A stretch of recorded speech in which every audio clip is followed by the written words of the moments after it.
What's up, guys? Here today, going to talk about a topic that I often get asked about, whether it be on the bodybuilding forums, the legendary MISC, or here on YouTube, or in person, or anything like that. The question I get asked a lot is deadlifts. Why do you do them sumo stance, and does it help? Well, about a year and a half ago or 2 years ago, I first started doing deadlifts, and I started doing them conventional. However, I did them just fine. I got up to probably around 390, 400 pounds, and this is a year ago, so my strength had got up there pretty good on conventional, but like a lot of people, I started getting obsessed with doing the weight and just sort of yanking, gripping and ripping, just yanking the bar to get it up, and I kind of tweaked my lower back. Nothing major, no slip disc, nothing like that. Just sort of, I guess, a soft tissue injury, muscle pull or something in my lower back. And it basically hurt me that whole summer. I had to take off from deadlifts. I couldn't squat either because it hurt my lower back. I could do leg press and stuff like that for legs, and it didn't affect bench or anything like that, obviously. But then when I came back to do deadlifts after, 3 months of taking it off, I was basically worried. I'm like, I'm not going to do that same thing and hurt it. So for me, I was like, I'm going to try sumo because it seems to look like it would be a little easier on your lumbar spine.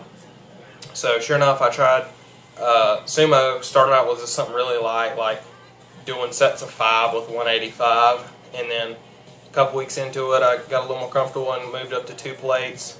And sumo was a completely different feeling, but and it was really awkward at first. It didn't come naturally at first, but once it clicked on in my head, it just went perfectly and smoothly, and then it's like I never looked back. Sumo was way better than conventional for me and my biomechanics and how I pull.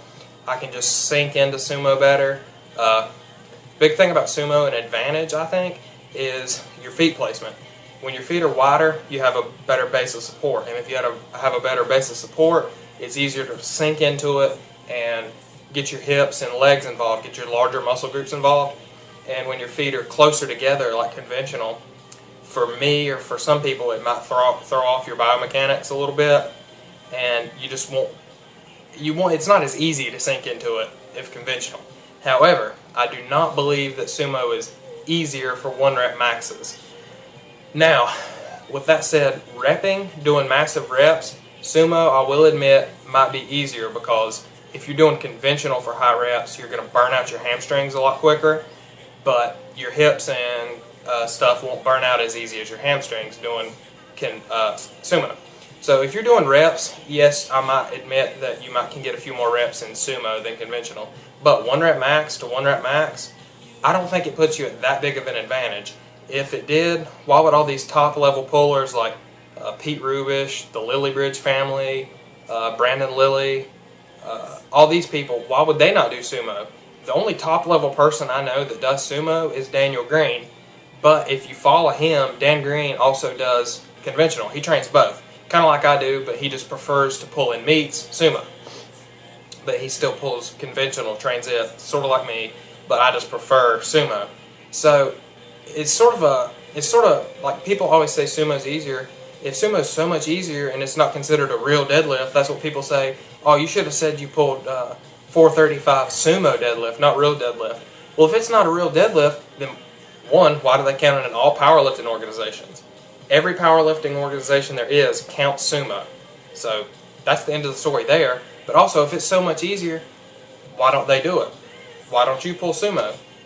I mean, you can have an excuse for anything. That's just like saying, if you put your hands out wider on the bench, you lessen your range of motion. Okay, then why don't you put your hands out wider on the bench and have a less range of motion, and then you'll be able to bench 500 pounds like all these people do. Or basically not. It's just an excuse people want to give to try and make up for them not being able to do it. But so yeah, that's my take on sumo versus conventional. For reps, I might admit sumo might be a little bit easier because you just don't burn out as fast in your hamstrings. But 1 rep max to 1 rep max, I would say it's just your preference and your body mechanics, which one you feel more comfortable doing, which one you can sink into and keep a neutral spine, because that's what it's all about. You don't want to round over your lumbar spine because that's how you end up getting hurt. You want to keep it as neutral as possible, and because that's how injury can occur. When you see guys rounding over like this to pick up the bar, they're rounding their lower back. You like that analogy? They're rounding their lower back, and that's how you get major injuries in your lower back, or you're more prone to.